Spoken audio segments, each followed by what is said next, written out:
been hearing some interesting conversations, and it's great to see you've been having a good time and you have a lot of questions about discovering the inner leader.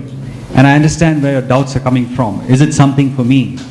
Is it something, because I don't have probably a leadership role, I don't have people to manage. And sometimes you're wondering, is it going to be something that we can do in 2 days? Can I become a leader?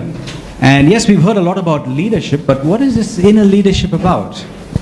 So interesting questions that we have some of you dwelling with. So I'll request that you do 4 things. And if you do these 4 things, you'll get your answers. Is it okay? Yeah, sure. All right, the first thing is, learn to start accepting yourself as you are without too much of self-critical analysis. Just accept yourself and accept everyone as they are. That's the first thing that will help you to get the best from understanding inner leadership. Is that possible? You're going to just accept. Okay. Yeah, I know it's difficult because we are very self-critical, but then for us to start accepting is one new thing. But that's going to support you. If you really want to understand, start accepting yourself. Number 1. Number 2, let's remember this word confidentiality. Whatever we do here in the space will remain here. And so you can be free, you can be open, you can say what you have to say, you can do the work that you like to do, you can meet the people and be as open as you want, but we will see that everything is held in a very confidential manner. Okay. All right? So even if you want to share about somebody else, we'll do that in honor of that person. All right? Okay, great. That's fair? Yeah, seems fair. Beautiful. The third, a very important part, for you to get the best from the session, to get to know about the inner leader and to be that leader, a very important aspect is that you have to develop a mind of innocence. All right? So stop evaluating and comparing and contrasting. Just come here like the child, a very innocent, open mind. Is that possible? It's difficult. Not so easy, right? Yeah, We are so analytical usually. We in our IT professions have got to question every single bit of thing that's happening around us. Right? Why is this? What is this? How is this? When is this? It was not like this last time. Last year was different. The company was different, right? So we want you to have a mind of innocence. Tough one, but can you put that on? We'll try. We'll try. Okay, that's a good start. Last but not the least, we want you to be good listeners. We want you to be 100% here. Yeah, so when you listen, sorry? That is something We can. for the first step. That sounds possible. That's possible, yeah? Okay, so when you listen, we would like you to 100% just listen. Don't listen because you want to say something. We don't want you to do some cross-chatting. You may have something very interesting things going on in your own area, but don't refrain from any cross-chats, refrain from distracting others, and stay focused. Stay 100% there, because that's what we would like you to do. Because if you're there 100% and if you're completely focused on listening, I'm sure you'll take a lot. So those 4 things, simple things. What are those 4 things? Maybe, let's see if maybe the audience will help us. What's the first thing? Acceptance. Wow, we got a very intelligent audience. Acceptance. The second thing, confidentiality. Let's keep things here, and if you want to share something in the honor of that person. Third one? Innocence. Yeah. Wow. Like the child would, right? Thank you. The childlike, innocent mind. So we just want to explore and let's see the magnificence of others and let's enjoy that. And the last but not least, listen. Listening, yeah? In fact, not just listening to something that's happening here, but when somebody has to say something from there also, we listen. And when we're listening, we don't think that we know everything that others are sharing, but just learn to discover the beauty. Wow, so I think we got those 4. Thank you so much.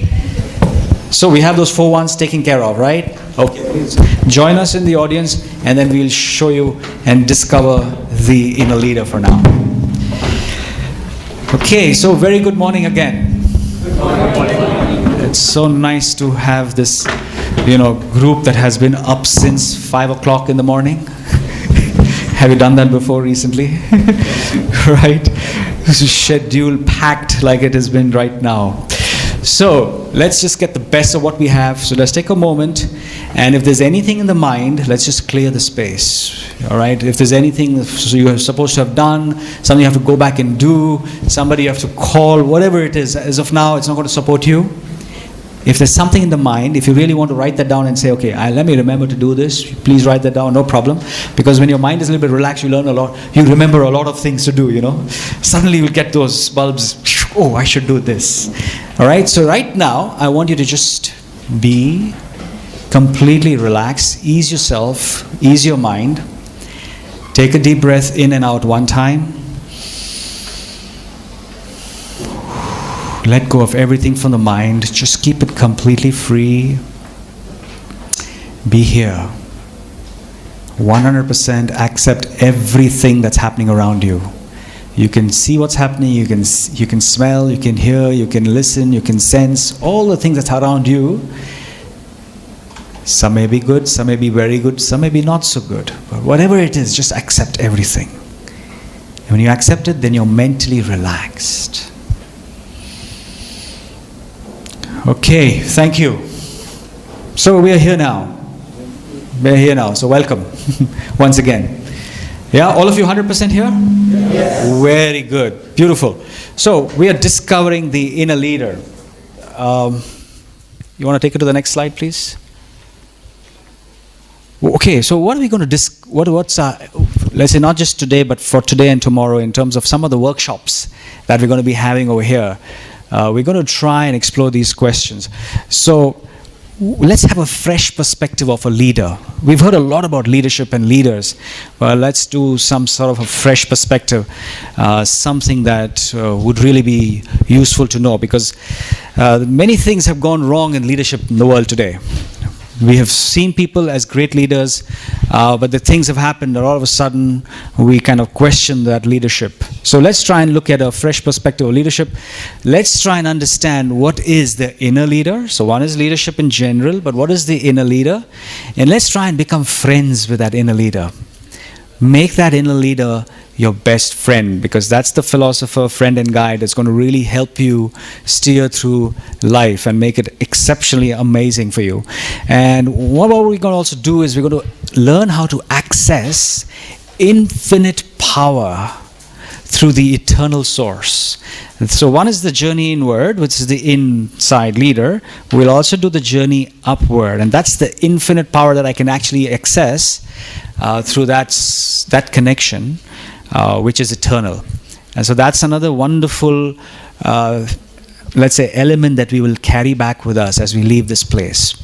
And finally, last but not the least, we're going to learn how to radiate my own magnificence, my own leadership on a daily basis. I will demonstrate it every single moment as we go on. And so we're going to be doing that. Let's start with this particular story. I'm sure many of you have heard of it, but it's worthwhile repeating that. There was a young girl on the seashore, and it was in the morning hours when the tide became very low.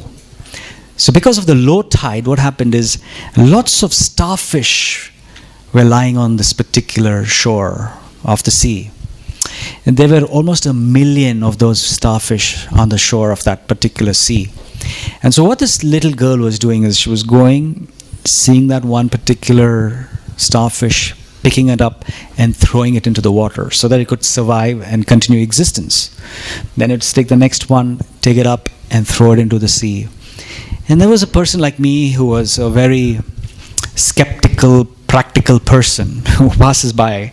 And I look up to this girl and I say, "What are you doing, little girl?" She says, "Well, I'm actually trying to see if I can save the starfish, and I'm throwing it back into this particular sea." And so I, in a very pragmatic fashion, ask her this question. "Well, there are more than 1 million. It'll probably take you years to be able to complete them. Do you think you're really making any difference by just throwing a few inside?" Where she picks up the next one, she throws that into the sea. She looks at me, "Well, it made a difference to that one."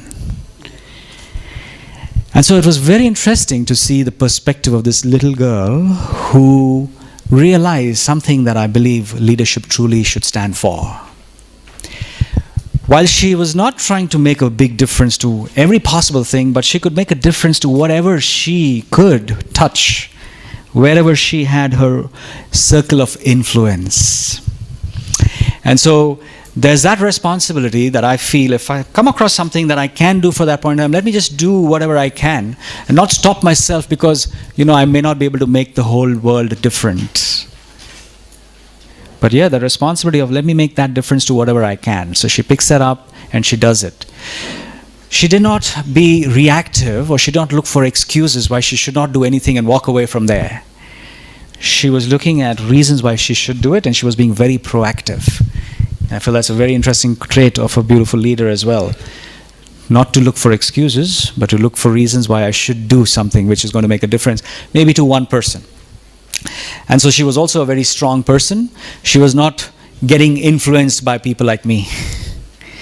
How many people you know who do good things, but then they stop because somebody comes and asks them, hey, what are you doing? What difference is it going to make?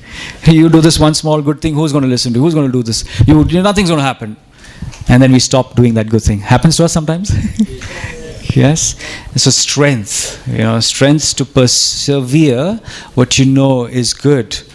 And so she was able to see that she was able to go gracefully doing that. And also she was very respectful with the person she was talking to. She did not debate with that person. She did not try to act rude with that person. So she stayed very calm, very gentle, but she was extremely polite and respectful as she went ahead doing what she had to do. So she was a person who was very sorted, I feel. And I think that's the sorting that we require as we go forward. So when we look at a leader, the new perspective I like to bring to this leadership is a leader does not necessarily hold any titles. And it's important for us to really realize that, because sometimes you can be so stuck to titles that I believe that only if I'm a team leader, only if I have so many people under me, only if I'm a manager, or if I'm the CEO of a company, or a chairman, or probably a chief minister or prime minister, only then can I be a leader. Is that true? Good, we need some mixed feelings here. We need to have that controversy. So, a title does not have to be a leader, but I'll show you then what else is leadership all about. So you don't need to have a title, you don't need to have people who follow you, don't need to have a larger-than-life personality in order to be called a leader. Well, I had a person in my office, his name was Sonny Paul.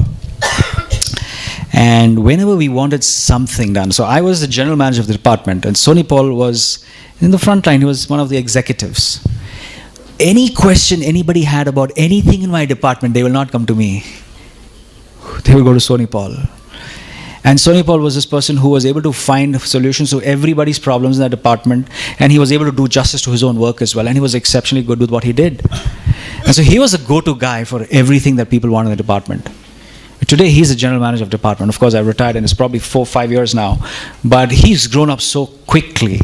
Because of that simple trait, he didn't bother about titles. He didn't think about, it's my role, then I'm going to play the role of leadership. But he played that role very unconsciously. He didn't even know that he was displaying some beautiful traits that a leader should. Being available, having the knowledge of things, but being extremely cooperative, helpful. And from himself, he would never get upset, scream, shout, put people off, hurt anybody. He was a great example, I felt, of a leader.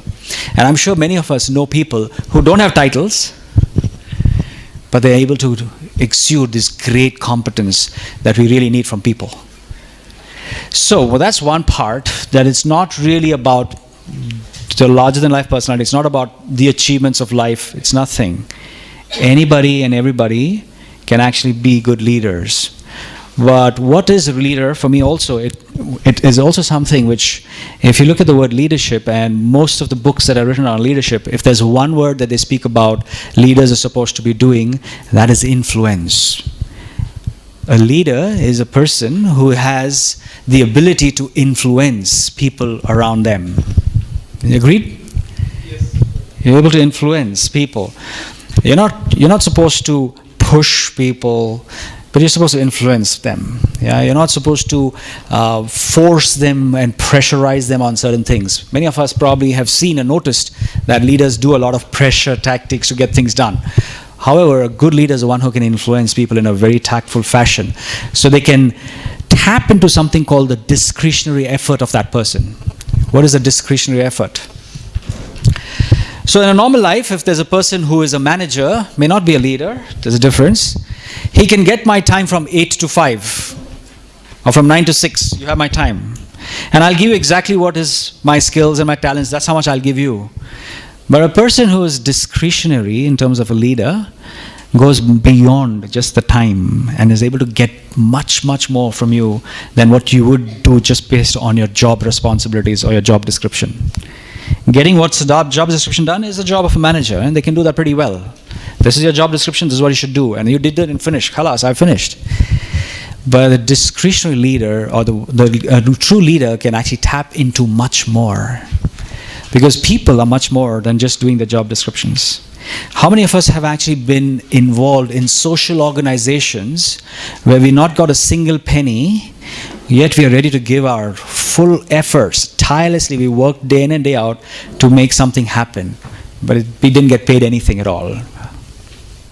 Have you ever been in that social work where you've done a lot of social service, but you got nothing at all in return, in payment?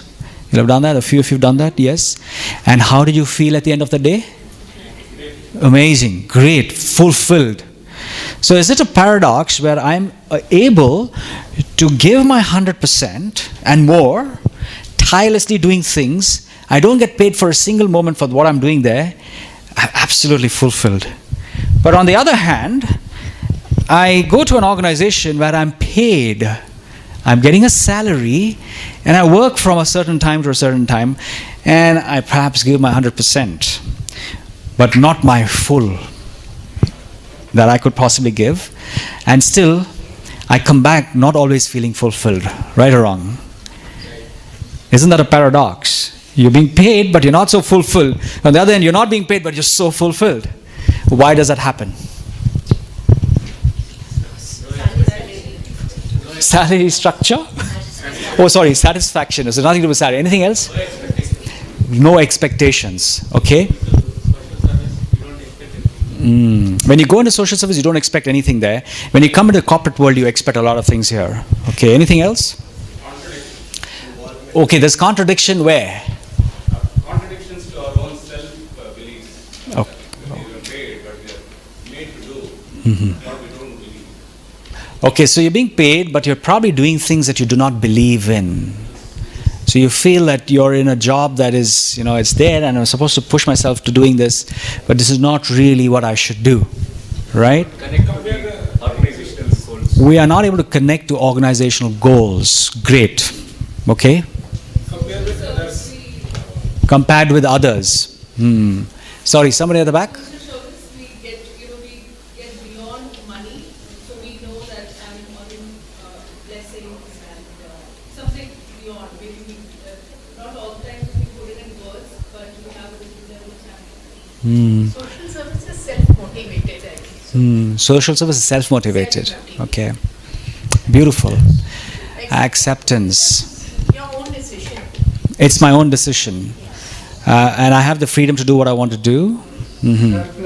But in social organization also there is a certain structure. You may have to do certain things in a certain way. There are certain expectations there as well.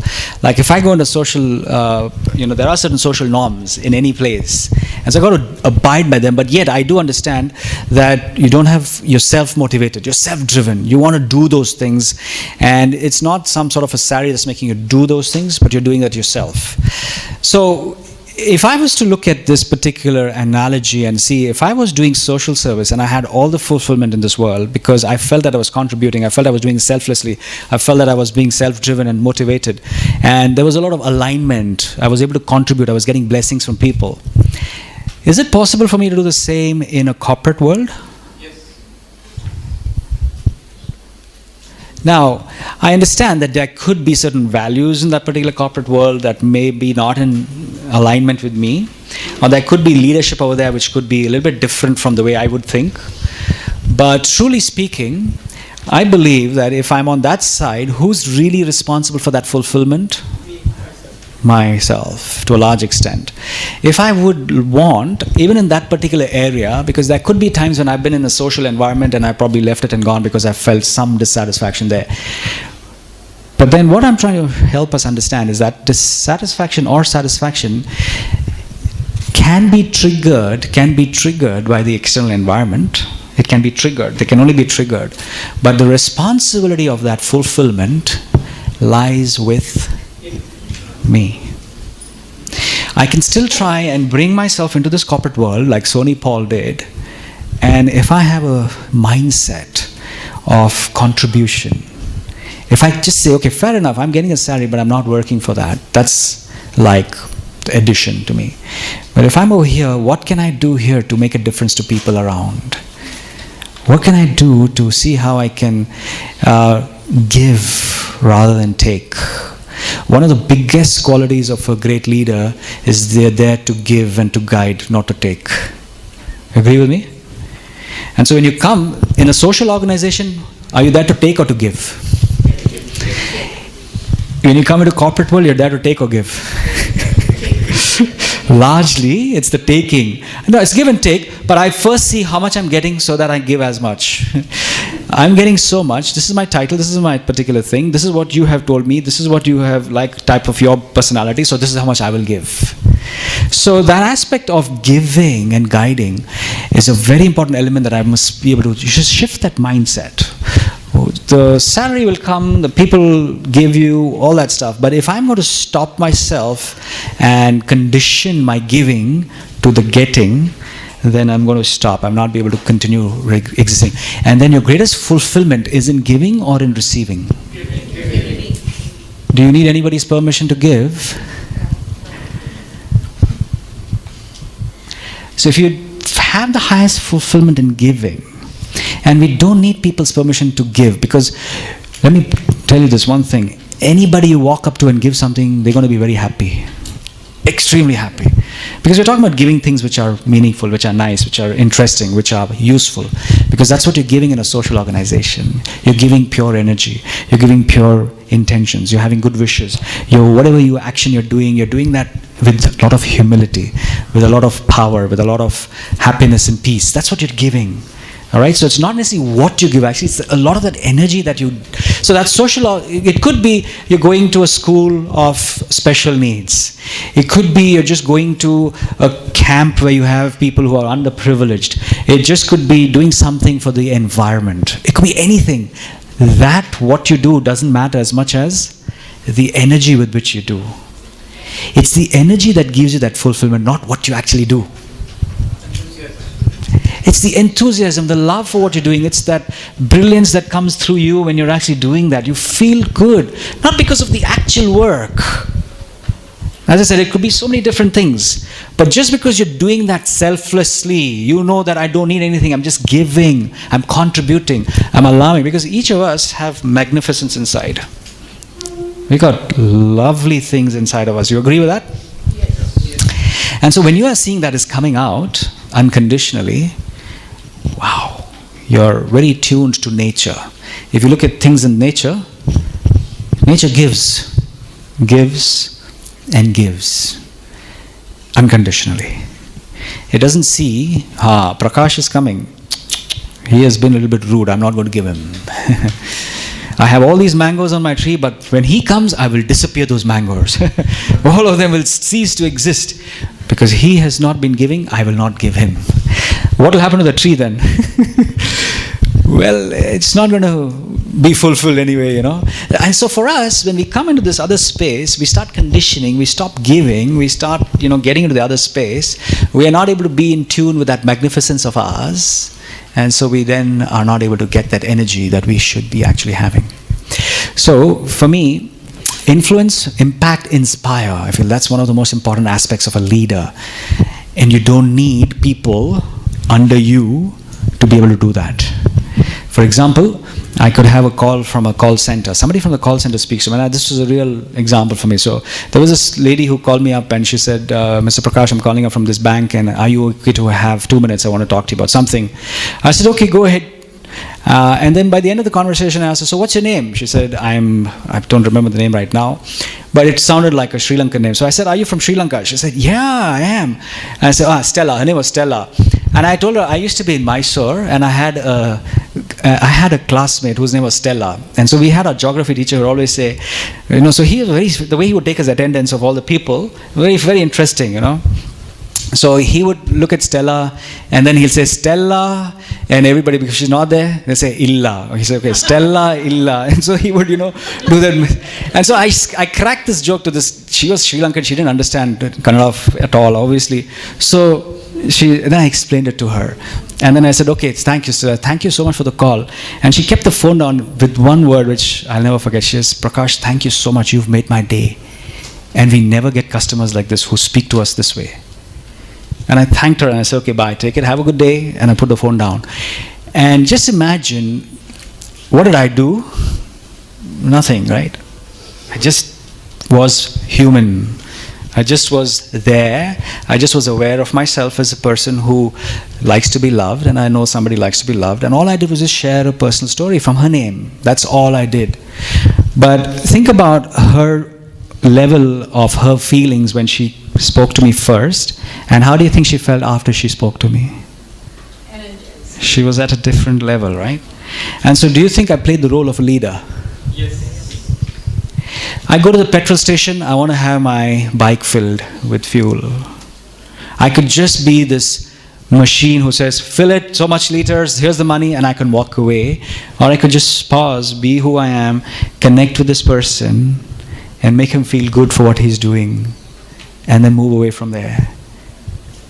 Right? It could be the milkman, it could be the person at the lift, it could be the watchman. There are so many people that I'm meeting on a daily basis, and it could be my friends, my colleagues in the office, it could even be my boss, who usually has more stress than me. Yeah, I could just be someone who can just be available to give him some appreciation genuinely and sincerely, and that might just shift the energy. Yes? So, in a leader, if there's one thing that the inner leader has to have, the trait of the inner leader, that is awareness. An inner leader has amazing amount of awareness. So let's do a quick exercise here. Yeah, do you understand awareness? You have to be aware. So right now all of you are sitting down, right, on this chair? Yes. Are you aware of yourself? Yes. Okay. Now, can I request, you're comfortable? Yes. That's what you say to me. Well, let me suggest that you try and shift your posture in your chair a little bit more. Try and sit up. Be a little bit more, alert. But you can still keep your back straight and you can still relax. Keep your back straight and keep yourself at the back. Okay, so if you've actually changed your posture, do you think this is more comfortable? Are you more comfortable when you're actually more alert and because when you're sitting, you are not aware really in your posture, right? When you're sitting there for a long time, your posture kind of becomes a little sloppy. You kind of get into a posture which may not be a very good posture and may not be good for your health either. Yeah, good for us to actually do that when we are always in front of the computer. We're probably spending days and hours with that system. So do we not take breaks so that we can check our posture, see how I am, is it ergonomic, am I okay? Right, do we do that? Yeah, so why do we do it? Just it shifts the awareness, it makes me more aware. Self-awareness is so important. Don't get into the mode of automatic doing. When you get into automatic doing, you lose awareness, and then you can't be that leader that you want to. You can't make a difference to people. You can't give, you can't guide, you cannot be there when you're supposed to be there. Then you get lost very easily. Let's do a quick exercise. I want you to think about a hero that you have in your life. This hero could be a fictional character, it could be a non-fictional character, it could be someone at home, it could be someone at the office, it could be some spiritual hero, it could be a political one, it could be a business hero. Anybody that you look up to as a hero. Can you bring that person's picture to your mind? It could even be the pet at your house. Can you think about a hero? Okay, great. What I'd like you to do now is, if you can write down, you got that picture, sorry, before you write, what are some of those qualities of this hero that you love? What are the qualities of this hero that you really love? Think about 5 to 6 qualities of this hero that you really love.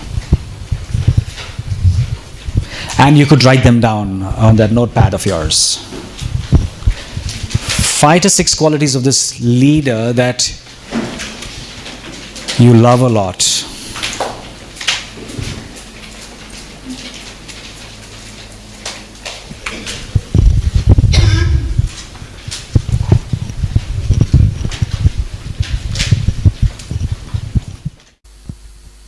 So did you get 5 qualities of that leader? Yes. That you love a lot? Yes. And take about 1 minute, right? And I want you to share that with the person next to you. Now listen, you know somebody who's next to you, right? You're sitting next to your friend, your spouse, your friendly neighbor. No? Yeah, one of the things about we want to learn in leadership is to move out of my comfort zone. Right? So try to see if you can find somebody next to you who you don't know. So you can turn around, you can turn to the left, you can turn diagonally to the front of you. But I want you to look at somebody who you don't know. Can you look at somebody you don't know, please? Eye to eye, just connect with somebody you don't know and then stop there. Connect with somebody you don't know. All right? Just shake hands with them or say hello to them and tell them what's your name. It's okay if you've not shared everything. Thank you. Okay, so interesting. So you got about 5 qualities there? 5, 6 qualities? Yeah. Great. 5, 6 qualities. 4. Okay, 4 qualities. Okay, at least 4. Try to make it 5. If not 4 is okay. Now, there's something I want to reveal to you. Would you believe it if I would tell you that those 5 qualities or 4 qualities are your own core qualities? Yeah. They are your own core qualities. Well, you know why? Well, out of so many people in the world, you thought of that one person. One person. And that person might have had 1,000 good qualities or, great things about them. You thought about only those 4 or 5. Why?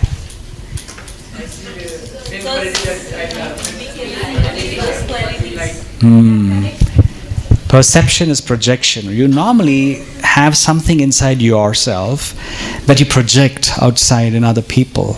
That's why I remember many people who say, I want you to appreciate this person. Say something good about this person next to you. Right? And I can guarantee you that will work for you right now. So, that friend of yours who you spoke to? Can you say something good to that person, a good quality about theirs? Can you appreciate something about them? Come on. Can you do that? Already done. Wow, that's we're proactive, really proactive. All right, do if you've not done it, do a small appreciation to that person next to you. Appreciate something about that person. Go on, try. Try to appreciate something. I know it's too quick, but it's possible. You spend some time together. Appreciate something about that person.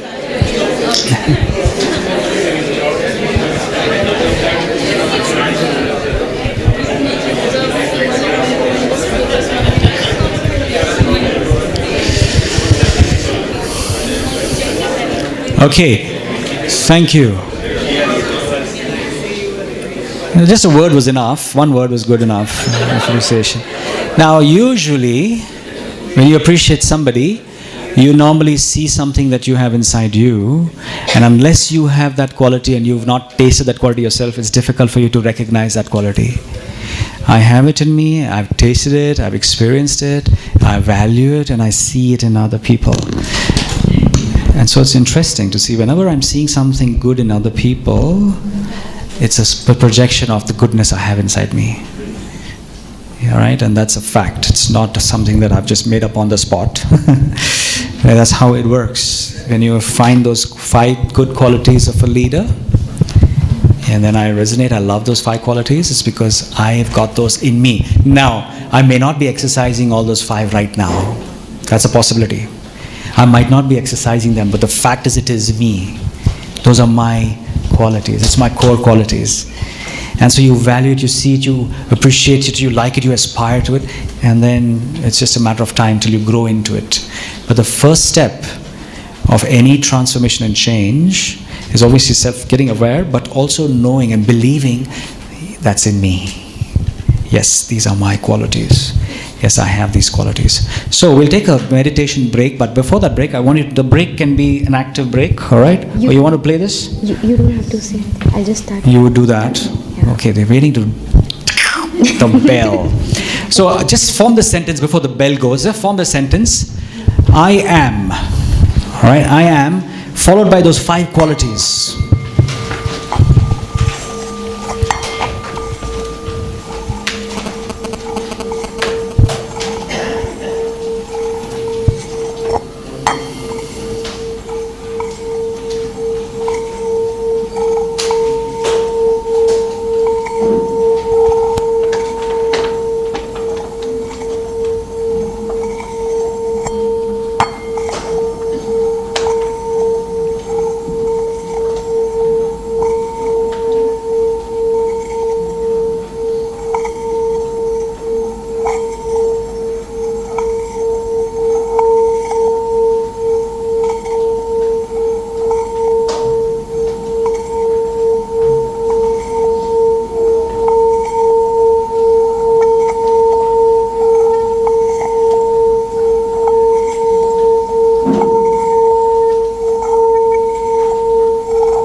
Were you able to internalize those qualities? I am 5 qualities.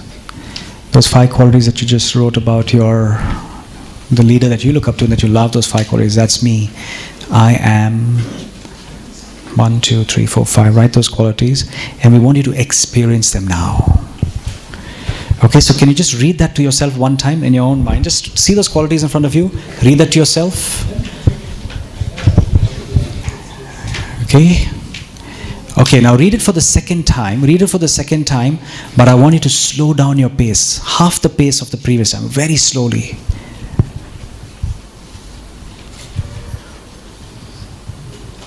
And now read it for the third time, but go even slower, as slow as you can.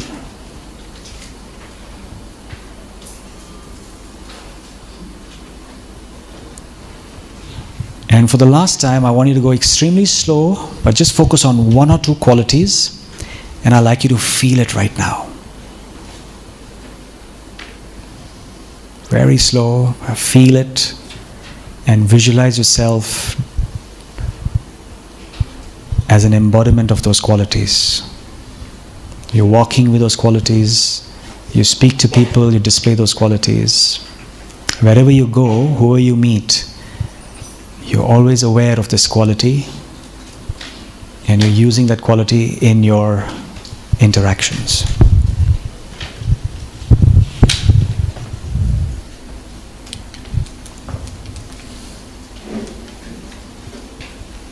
All right, thank you.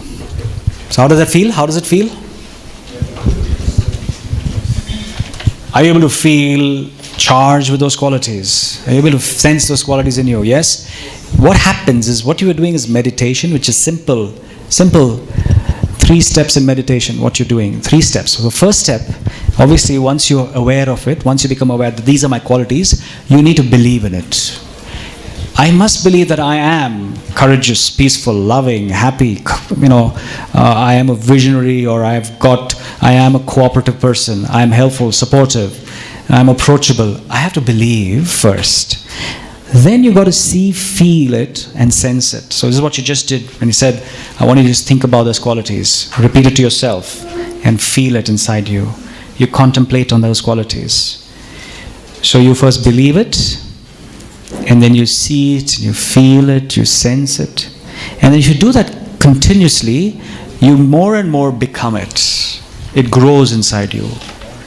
Because it's already there. You're not taking something new inside. It already is there.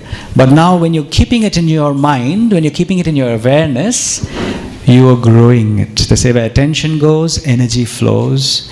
Where energy flows, life grows. And so life is growing in this area. And so that's what we want you to do now. So we're going for a break for tea. And then what we want you to do is we want you to be aware of those 5 qualities. So please keep note of these 5 qualities. We want you to be aware of it whilst you're drinking tea. And when you finish tea, you're going to come into the hall downstairs, the same place, which is normally if you had in the morning you had your breakfast there. There's a dining. So you come in there, and what you got over there is you got this beautiful, these mandalas in your notes, right? You have this mandala. So when you come down there, you're going to be in absolute silence there. You got beautiful pens all around, color pens. You just have to go and start creating a beautiful design of this mandala. Yeah?